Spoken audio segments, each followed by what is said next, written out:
So here we are with the post episode 18 of Agile Epics. Thought it started off pretty strong with getting some of the players caught up on what they might have missed last week. It was good to have Dan and Destiny back at the table. Um, so it was good to see Volmir and Waldor played like they're supposed to be played. Um, so things about tonight's game that I really enjoyed, of course, I enjoyed the combat and the drawing out of the maps. Of course, I enjoy whenever I can create a scene on a board with some terrain or whatever and then bring that out when they get to that. I, of course, stole that idea like any good dungeon master steals every idea from those that came before them. So, Matt Mercer does the scenes because he's got apparently tons of terrain and money to do that sort of thing, and Dwarven Forge just gives them stuff. At least I assume that they do because it's good advertising.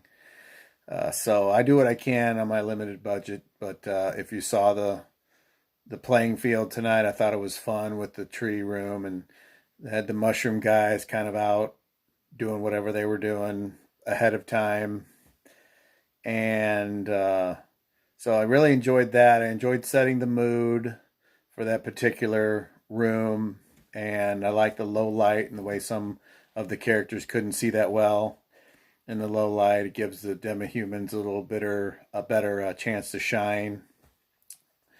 And I thought that their fight with the trees was a little static, but they were too smart not to just dive in and run way up and get caught up. So I didn't really know how that was going to play out. But then once they just were staying in the hallway, the other trees couldn't get in there because they were large.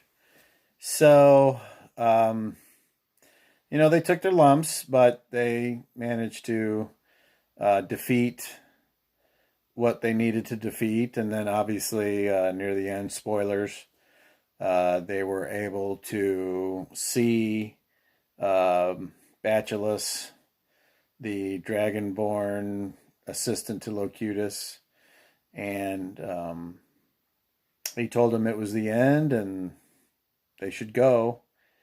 And so they did. So that was fun. And then, of course, the haunted house thing there at the end in the next phase of the adventure was something that I kind of threw in honor of it being October. And I've always liked zombies and undead. I don't use them a ton because I kind of tend to think they're overused. That's just me, though. Obviously, if somebody else wanted to use them every time, that's fine. And I thought there was some good role playing, and I felt like the added carrot of giving them advantage or whatever so they can re-roll their rolls for good role playing. I think that is for my game, I like it when the players succeed. So for me, it helps them want to be more expressive, and it gives them a higher chance of success because I like the players to succeed. I'm probably biased, and I shouldn't be. I should be more impartial ref.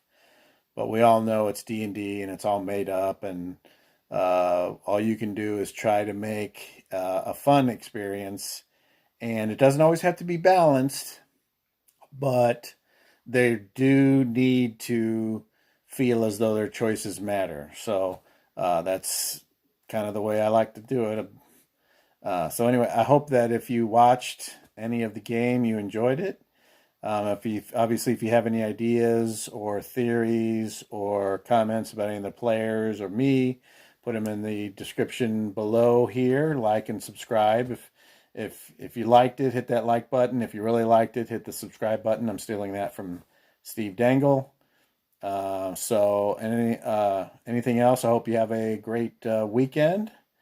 And as far as anything away from the game, I live outside of St. Louis, so we were rooting for the Cardinals, but they didn't quite get to the World Series this year, and that's okay because you can't win every year.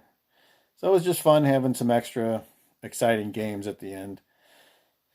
And so anyway, thanks for watching, and we'll catch you around the table.